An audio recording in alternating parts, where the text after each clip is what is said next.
Hello दोस्तों, मैं प्रिया आप सबका स्वागत करती हूँ अपने यूट्यूब चैनल पर प्रिया स्टोरीज। मैं आपके लिए एडवेंचर और मिस्ट्री से भरी रोमांचक कहानियाँ लाती रहूँगी। अगर आपको ऐसी कहानियाँ सुनने का शौक है तो हमारे चैनल को सब्सक्राइब कर बेल आइकन को ऑन कर लें।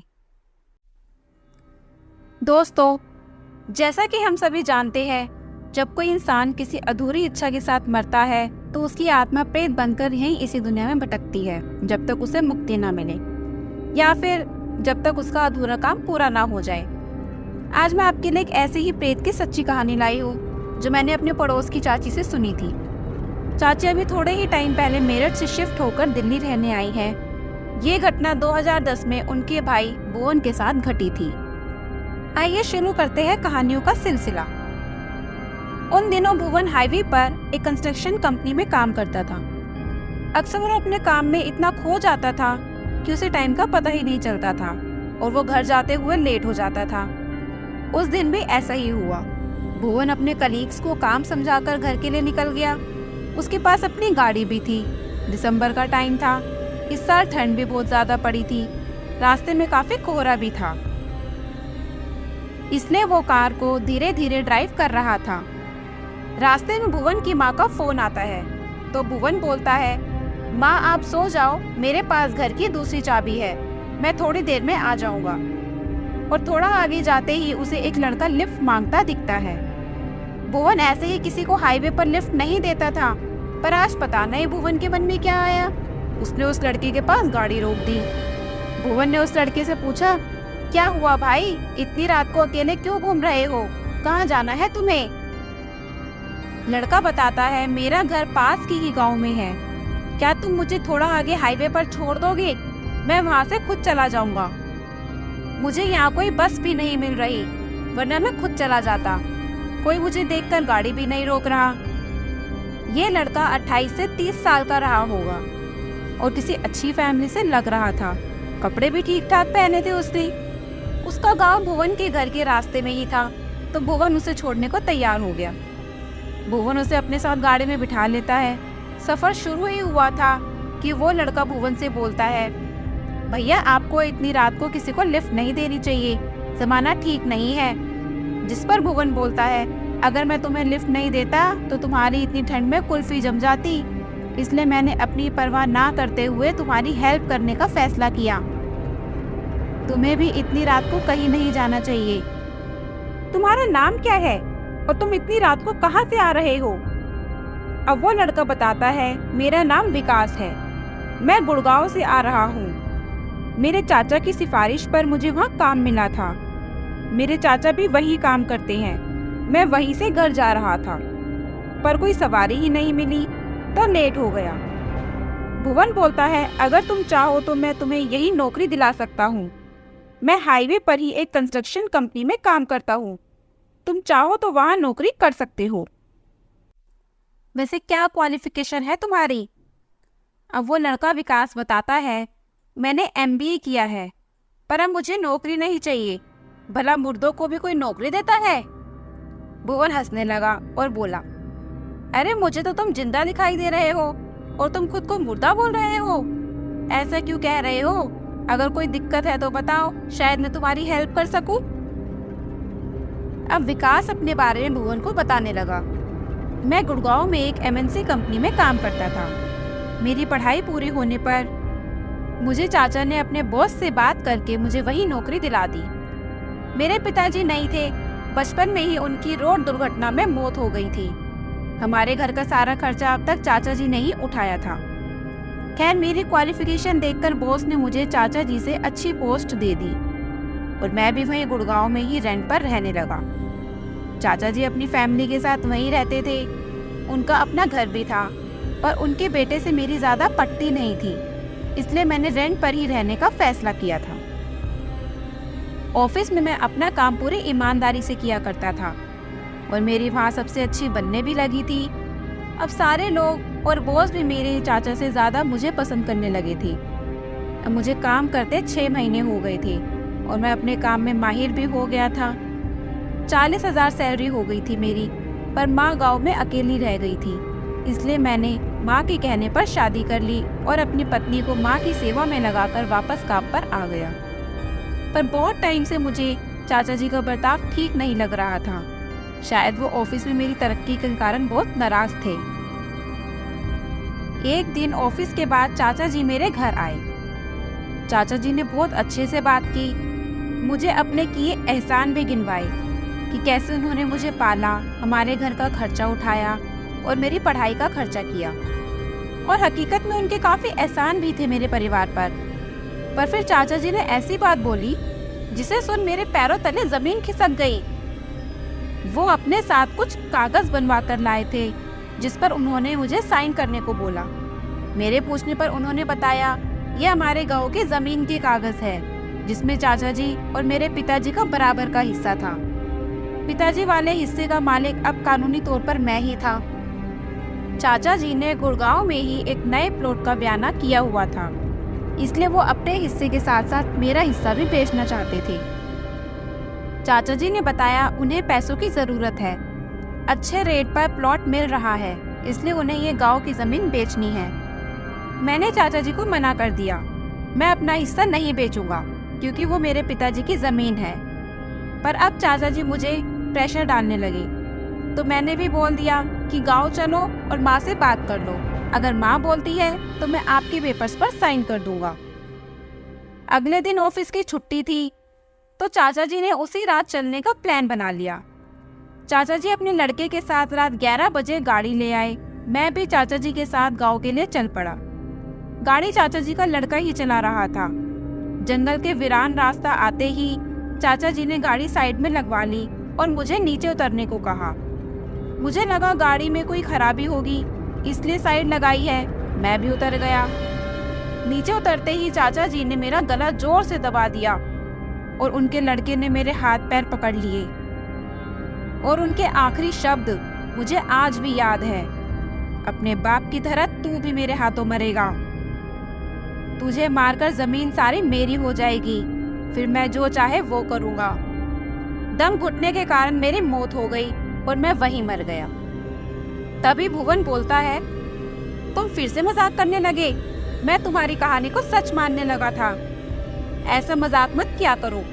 विकास बोलता है, मैं मजाक नहीं कर रहा, मुझे तुम एक अच्छे इंसान लगे, इसलिए तुम्हें अपने आप बीती सुना रहा हूँ। यकीन ना आए तो जहाँ तुमने मुझे लिफ्ट दी थी वही रोड से थोड़ा अंदर एक पीपल के पेड़ के नीचे खोदना, तुम्हें मेरी लाश मिलेगी।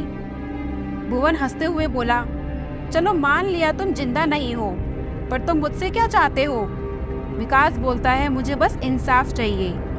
तुम मेरा पैगाम मेरी माँ तक पहुँचा दो, वो आज भी चाचा को देवता मानती है। तभी गाड़ी का ब्रेक अपने आप लगता है और गाड़ी रुक जाती है। विकास बोलता है, सामने मेरा घर है, तुम बस मेरी माँ को जाकर चाचा की असलियत बता दो, मुझे तुमसे और कुछ नहीं चाहिए। भुवन खिड़की से बाहर देखता है तो पता चलता है वो एक गांव के बीचों बीच खड़ा है। पता नहीं कैसे वो यहाँ आ गया। उसे तो अपने घर जाना था और जहाँ विकास ने इशारा किया था वहाँ सामने एक टूटा और पुराना घर था जिसके दरवाजे पर एक दिया जल रखा था।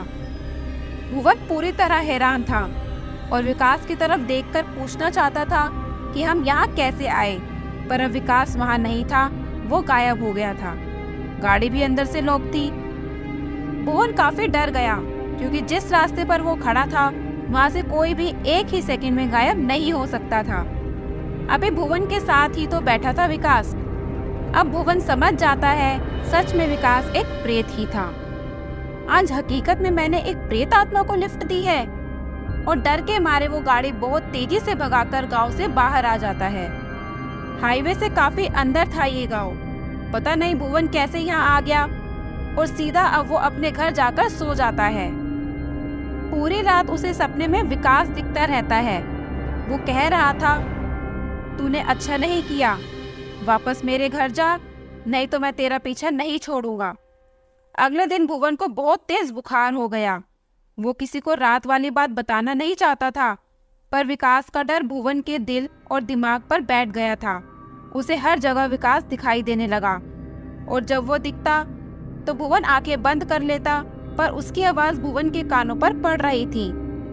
मेरे घर जाकर मेरा पैगाम दे दे, फिर मैं भी चला जाऊंगा। ऐसे ही 3-4 दिन बीत गए। भुवन के परिवार वाले सब भुवन की ऐसी हालत देखकर डर गए थे कि पता नहीं भुवन को क्या हो गया। एक रात जब भुवन सो रहा था तब उसे कोई नींद से जगा देता है। भुवन आंखें खोल के देखता है, विकास भुवन के पास उसके बेड पर बैठा हुआ था। भुवन डरकर अपनी आंखें बंद कर लेता है। वो चिल्लाना चाहता था पर भुवन की आवाज नहीं निकली। तब विकास बोलता है, भाई तुम मुझसे क्यों डर रहे हो? मैं तुम्हें कोई नुकसान नहीं पहुंचाने वाला, पर जिन्होंने मेरा बुरा किया है मैं बस उन्हें उनके अनजान तक पहुंचाना चाहता हूँ। तुम बस मेरा पैगाम मेरी माँ तक पहुँचा दो, मैं वापस चला जाऊँगा और फिर कभी तुम्हारे पास नहीं आऊँगा। भुवन भी अब उस प्रेत से बोलता है, ठीक है, मैं तुम्हारा काम कर दूंगा, पर तुम मेरे पास दोबारा मत आना। उसके बाद विकास गायब हो जाता है और थोड़ी देर बाद भुवन सो जाता है। अगले सुबह भुवन बिल्कुल ठीक हो गया और हमेशा की तरह काम पर जाने के लिए रेडी हो गया। माँ बोली, बेटा आज घर पर ही आराम कर ले, कल तेरी तबीयत बहुत खराब थी। भुवन ने बोला, नहीं माँ, बहुत दिन हो गए घर पर आराम करते हुए, आज मुझे जाना है, नहीं तो काम का बहुत नुकसान हो जाएगा। आप फिक्र मत करो, जल्दी वापस आ जाऊंगा। और भुवन निकल जाता है। भुवन सीधा उसी गांव में पहुंच जाता है जहां विकास का घर था। विकास का घर पहचानने में उसे कोई दिक्कत नहीं हुई, क्योंकि ये घर विकास सपनों में आकर बार बार भुवन को दिखाता था। डरते डरते भुवन घर के पास आया और दरवाजा खटखटाया। अंदर से एक बूढ़ी औरत आई और उसने पूछा, तुम कौन हो बेटा? भुवन ने कहा, आंटी, मैं आपके बेटे का दोस्त हूँ। सामने विकास की एक तस्वीर भी लगी हुई थी, जिसे देख भुवन को यकीन हो गया कि वो विकास सच बोल रहा था। आंटी ने बताया कि उनका बेटा तो उन्हें भूल गया है, ना कभी फोन करता और ना ही मिलने आता। 2 साल से कोई खबर नहीं है उसकी। पास ही दूसरे कमरे में विकास की वाइफ भी अपने 1.5 साल के लड़के के साथ खेल रही थी। हमारी आवाज सुन वो भी बाहर आ गई।